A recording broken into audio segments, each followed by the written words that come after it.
Garden Basics with Farmer Fred is brought to you by Smart Pots, the original lightweight, long-lasting fabric plant container. It's made in the USA. Visit smartpots.com/Fred for more information and a special discount. That's smartpots.com/Fred.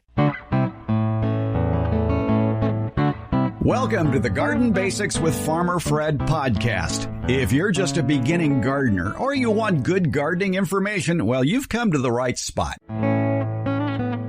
Yes, it's still summer, but now we're in September, and many of you are still enjoying your summer vegetable garden.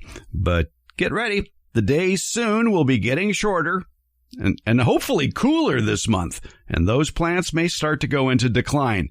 So now is the time to be planning and planting your second garden for 2022. It's the fall and winter vegetable garden wherever you might live in the Northern Hemisphere. Nursery owner Don Shor has the cool season garden basics for us. We learn something new every time on Garden Basics with Farmer Fred. We're podcasting from Barking Dog Studios here in the beautiful Abutilon jungle in suburban Purgatory. Brought to you today by Smart Pots and Dave Wilson Nursery. And we'll do it all in under 30 minutes. Let's go. Well, it's September. It's cool season vegetable time for much of the country. That would be USDA zones 9, 8, 7, and 6 if you feel real lucky. But let's just concentrate on the warmer areas, let's say south of the Mason-Dixon line, along with most of the West Coast and getting into Arizona and probably parts of Texas and Florida, of course. So let's talk to somebody who's very familiar with cool season vegetables. Nursery owner Don Shor owns Redwood Barn Nursery in Davis. And Don, it's cool season vegetable time, and there's a lot to choose from. And I hope people don't give up after their summer garden. Maybe they're already tired of tomatoes and squash. They've already started ripping it out. You can put in crops that will do well in the cooler weather ahead. It's a funny time of year here because our summer vegetables are still going along strong, but it's a good time to get started on broccoli, cauliflower, cabbage, Brussels sprouts, a lot of those things that we grow and harvest in the cool season, but they need a good lead in. Well, the first thing people have to do is either plant from seed or pick out the plants. And one of the easier things to do is to pick out the plants. Go to your favorite local independent nursery. Your local independent nursery is always a good place to shop for plants because they're going to carry the varieties that are known to do well in your particular area. Yeah. And for instance, here in Northern California, Don, what would you have in stock now in the way of cool season vegetables for people in Northern California? We've just started bringing in broccoli, cauliflower, Romanesco, the different types of cabbage, Napa cabbage, regular-headed cabbages. And we have the very first of the leafy greens, lettuces, spinach, and we always have Swiss chard.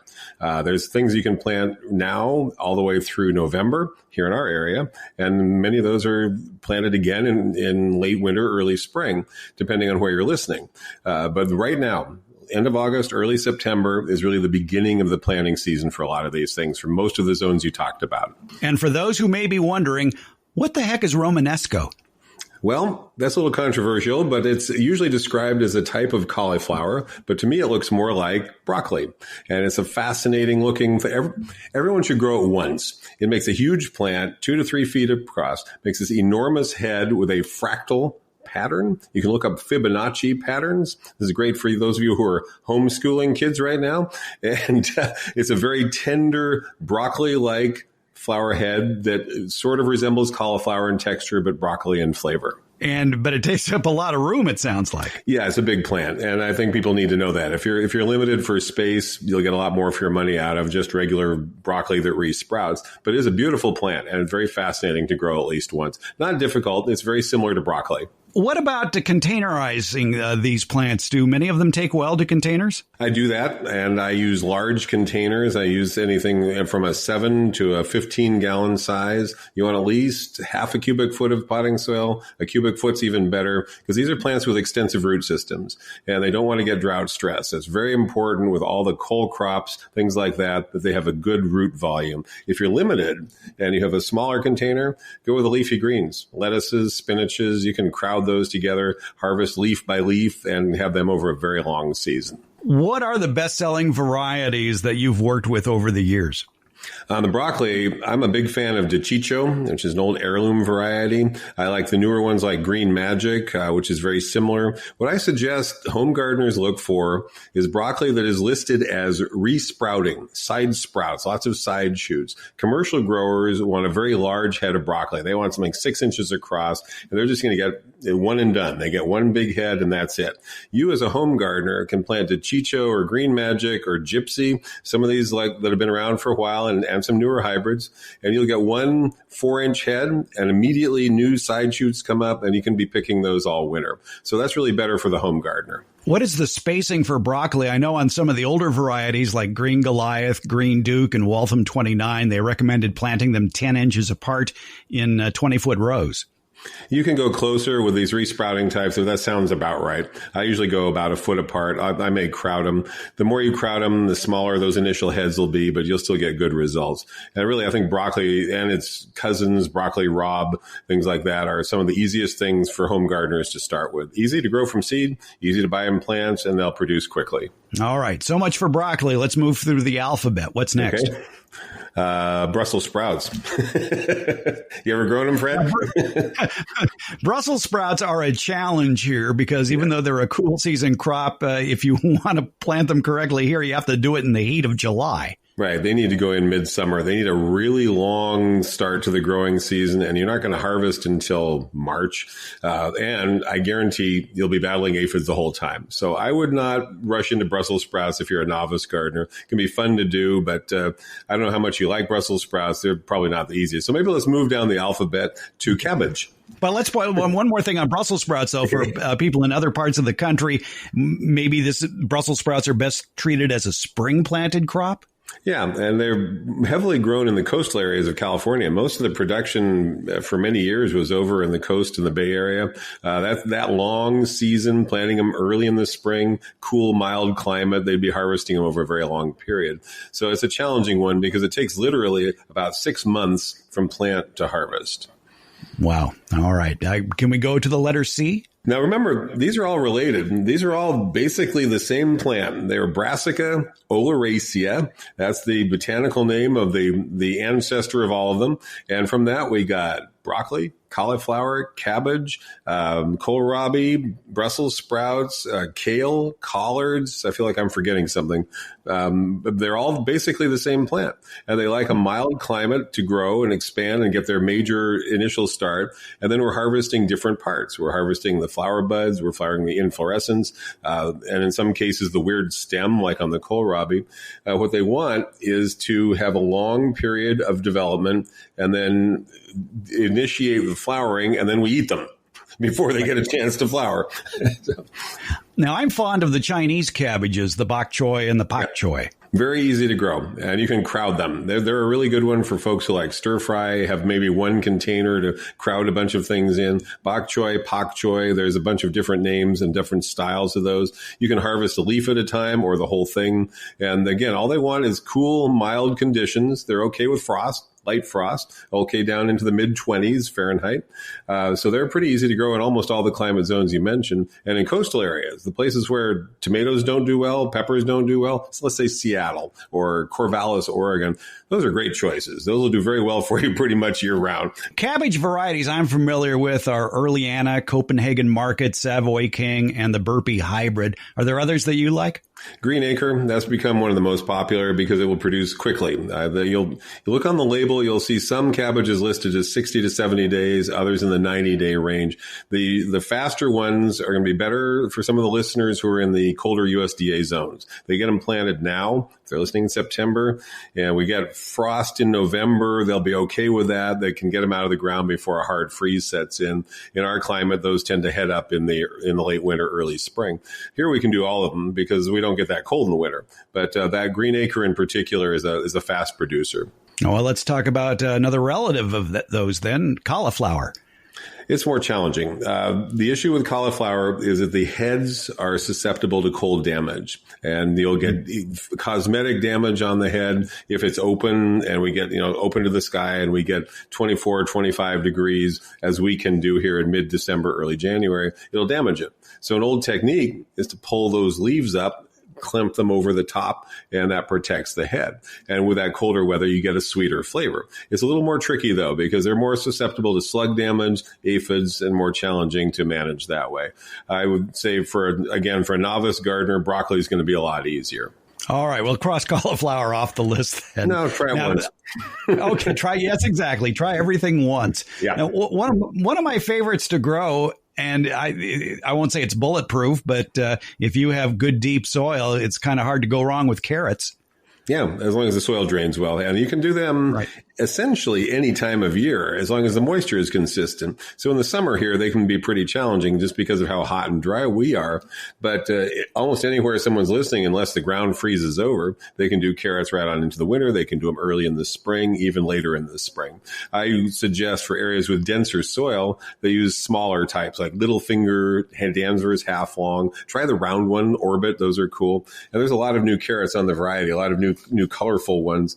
But I think you really can't go wrong with those first two I mentioned, Littlefinger and Danvers half long. They develop quickly. You get 3 to 4 inch, very sweet carrots. And remember, the sweetness increases with a little frost.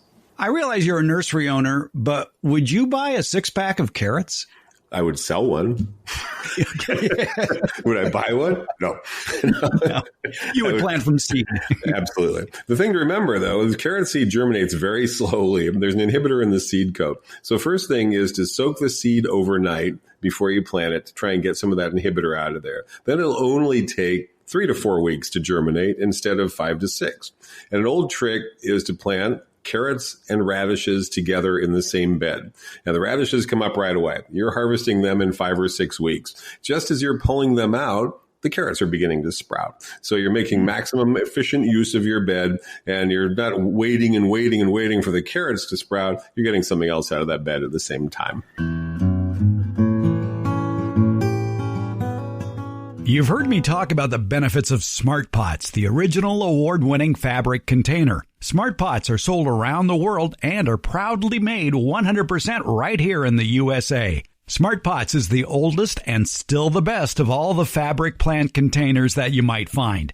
Many of the imitators are selling cheaply made fabric pots that fall apart quickly. Not Smart Pots. There are satisfied Smart Pot owners who have been using the same Smart Pots for over a decade, actually approaching 20 years. When you choose Smart Pot fabric containers, you know you'll be having a superior growing experience with the best product on the market. And your plants will appreciate Smart Pots too. Because of the 1 million microscopic holes in Smart Pots, your soil will have better drainage and the roots will be healthier. They won't be going round and round on the outside of the soil ball like you see in so many plastic pots. The air pruning qualities of Smart Pots creates more branching of the roots, filling more of the usable soil in the Smart Pot. Smart Pots are available at independent garden centers and select Ace and True Value hardware stores nationwide. To find a store near you or to buy online, visit smartpots.com/Fred. And don't forget that /Fred part. On that page are details about how, for a limited time, you can get 10% off your Smart Pot order by using the coupon code FRED.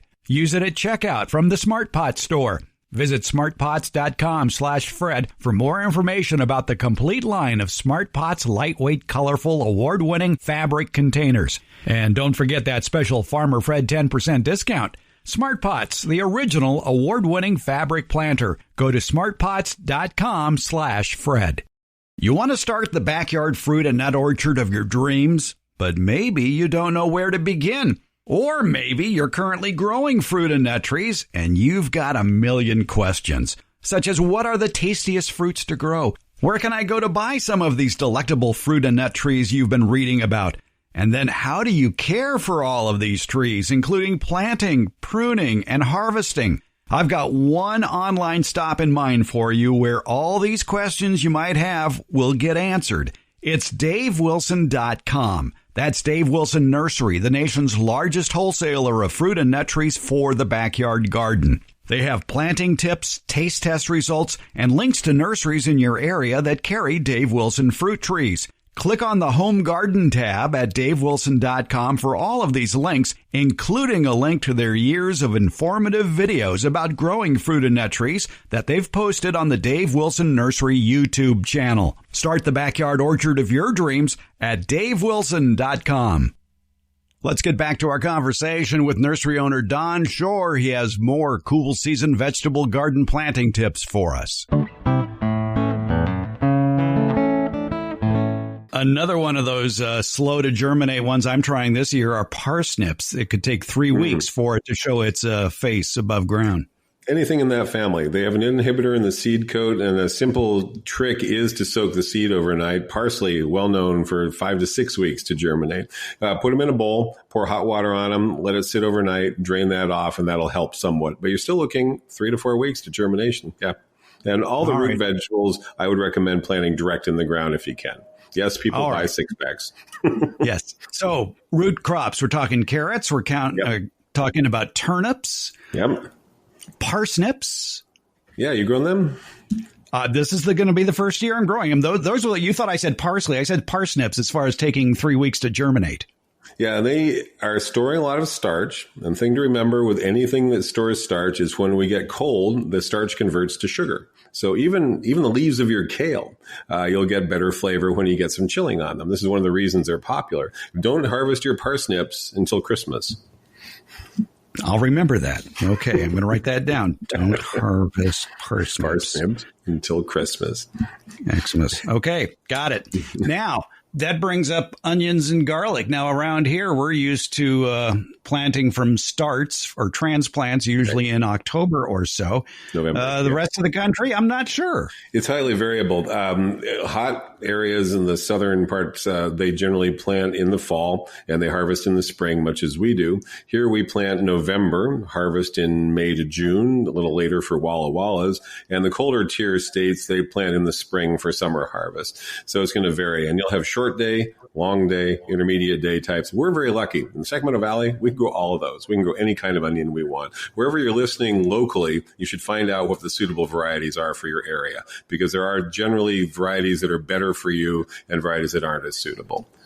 I love the Stockton red onion. Yep. They're hard to find, but when you find them, get them. They're good. Stockton red, Stockton yellow. Walla Walla is a fun one to grow. We always get demand for the red torpedo. It's a little dicey here because it tends to bloom, honestly, and when it blooms, it's hollow and it doesn't keep as well. But yeah, the Stockton red or the new red burger, which is an improvement on that. Mm-hmm. Onions in the Sacramento Valley arrive in November, and you plant them bare root. It's one of the easiest things in the world to do. Yeah, they usually come bundled, 50 to a bundle. Yep. Be happy with one bundle, folks. Yes. I get people special ordering 200 to 500 at a time. And they call and call and call. I don't know what it is with these old guys and their onions. They're very concerned about them, but they want to get them in November when they can water them in, get some nitrogen on them early in the season, and then they're just as easy as can be from that point on. You just harvest in the early summer, late spring. And that's part of the beauty of living where we live in other areas of the country. It's more of a challenge. What's nice is that there are some mail order firms like Peaceful Valley. They won't even mail out their garlic and onions to a zip code until it's right for that area. Right. There's a big onion grower down in Texas, I think it's Dixondale Farms. They know everything there is to know about onions, and they ship millions of them all over the country. And they tell you they're going to ship them to you when it's appropriate for your region. I guess the most frost-sensitive plants would be those with water in their leaves, like the leafy greens.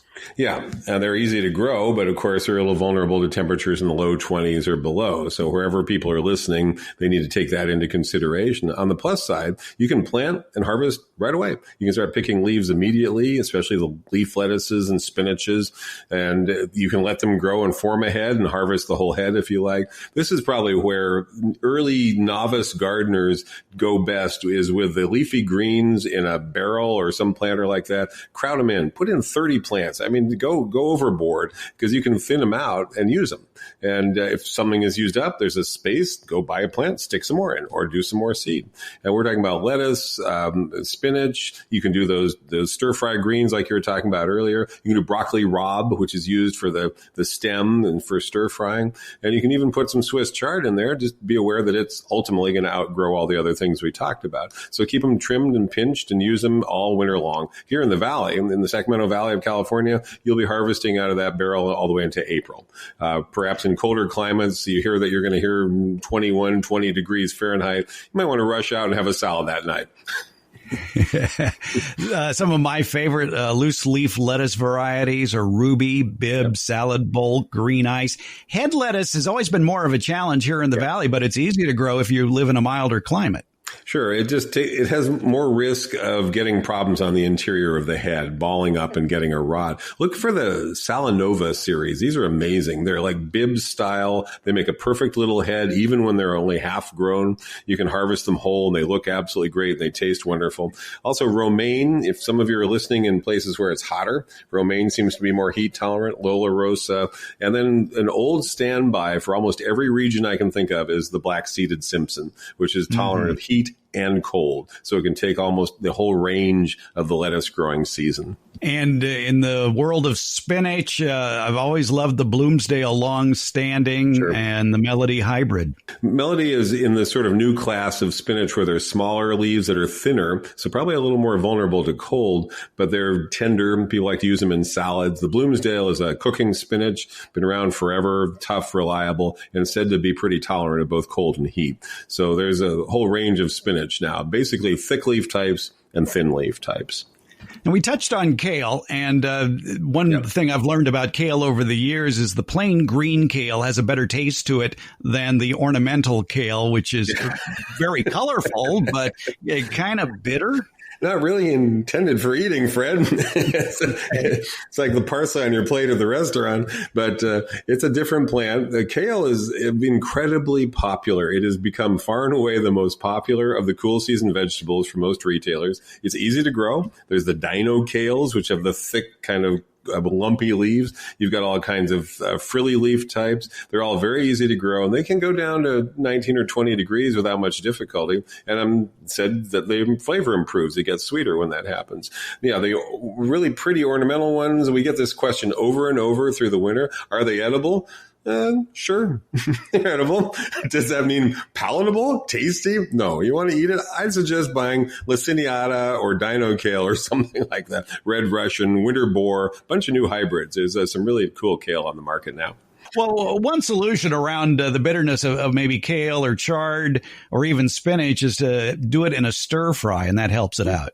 Anything that's bitter, this is true, if you add salt, that masks the bitterness. So the soy sauce takes care of that in your stir fry.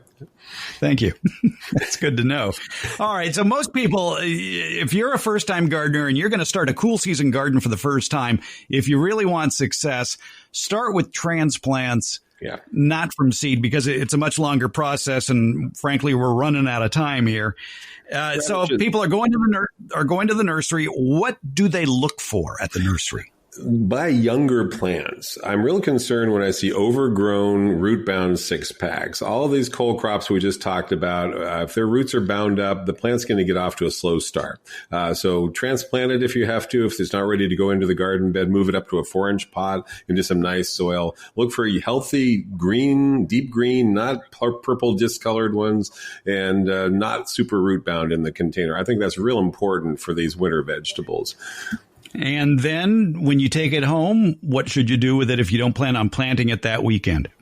Well, just this morning, I took some 6-packs of Napa cabbage that were fully rooted in, and I didn't want to put them in the ground yet, so I shifted them up into 4-inch pots just so to get them up to another little stage, 2 to 4 weeks of growth before they go in the ground. Keep them growing, keep them moving. Don't let them sit around in those packs and get root bound. So go ahead and do that extra step, putting them in a reasonable quality potting soil in a 4-inch pot. The plants will be growing and vigorous when you put them in the ground. I was chatting recently with Brad Gates. You know him from Wild Boar Farms. He's famous for his tomatoes. And he came up with a rather ingenious way to keep lettuce coming throughout our hot summers. And every week or so, he plants a nursery flat with lettuce seed. He takes a nursery flat, he puts a sheet of newspaper on the bottom, fills it with soil, and then scatters lettuce seed or spinach seed or chard seed into the surface of the soil, keeps it watered, it pops up, and within a month, they're using their scissors, cutting it off and serving it in a meal. During the wintertime, you could do that in the wintertime too, and you could do it indoors. In a lot of places, people are listening, you could do it in a sheltered front porch, something like that. I mean, look for those microclimates where we're not talking about places where there's snow on the ground, but places where it's maybe in the low 20s. They could be a few degrees warmer up close to the house. He's growing microgreens, and that's really easy to do. You're clipping them, and you're never trying to grow them to their full potential. You're just using them as little greens. I know people who do that with cilantro, just to have a steady crop of it as well. The other group of plants that we should mention for some listeners are the peas and the beans. Not the garden, not green beans, but fava beans. These are two cool season vegetables that we grow here for different purposes. Peas, of course, for shelling, stir fry, depending on the different type. The sugar snaps have just dominated the market now for 30 years, ever since they came on, because you can eat them whole. And then fava beans are great for building the soil, even if you don't happen to eat them. So they're very popular as a cover crop. And those are both planted going into the winter in this climate. Now, this is something where you're going to have to find out locally. In a colder climate, perhaps USDA zone 7, 6, I'm guessing those are planted in the early spring. But here we plant them for the winter time. And we have the benefit of the fava beans all through the winter, suppressing weeds, building the soil, adding nitrogen, and then people harvest and eat the beans as well. From what I've been reading about USDA Zone 7, which includes parts of Arizona, New Mexico, Texas, Oklahoma, Arkansas, Mississippi, Alabama, Tennessee, Virginia, and North Carolina, those cool weather vegetables can usually be planted outdoors in early February. Sure. And people do that here, and it's a race against time to see whether they'll develop before we hit our first 90-degree temperatures. So we're doing the same thing, but our preferred season is September, October, November for best results. And as we've talked about in previous shows in discussing cool season vegetables, if you live in a colder climate, nothing beats a cold frame or a greenhouse. There you go. Root cellar. There you go. Exactly. Don Shor's with Redwood Barn Nursery in Davis, California. Some great cool season vegetable recommendations. Don, thank you so much. Great to be here, Fred. Thanks.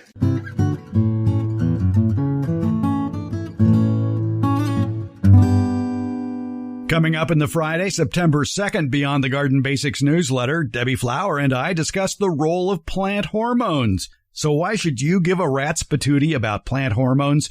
Well, only if you want to be a better gardener. If you want to be more successful at propagating plants, you need to know about plant hormones. You want to grow bigger table grapes? Again, plant hormones can play a role.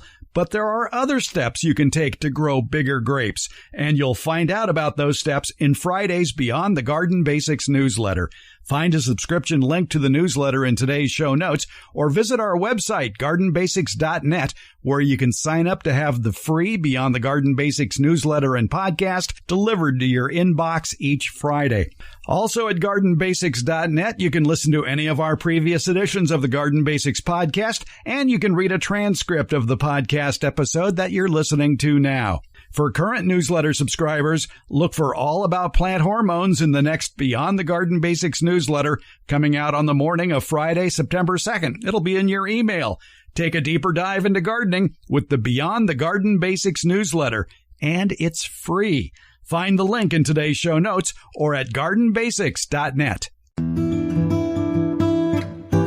Garden Basics with Farmer Fred comes out every Tuesday and Friday, and it's brought to you by Smart Pots and Dave Wilson Nursery. Garden Basics, it's available wherever podcasts are handed out. For more information about the podcast, visit our website, gardenbasics.net, and that's where you can find out about the free Garden Basics newsletter, Beyond the Basics. And thank you so much for listening.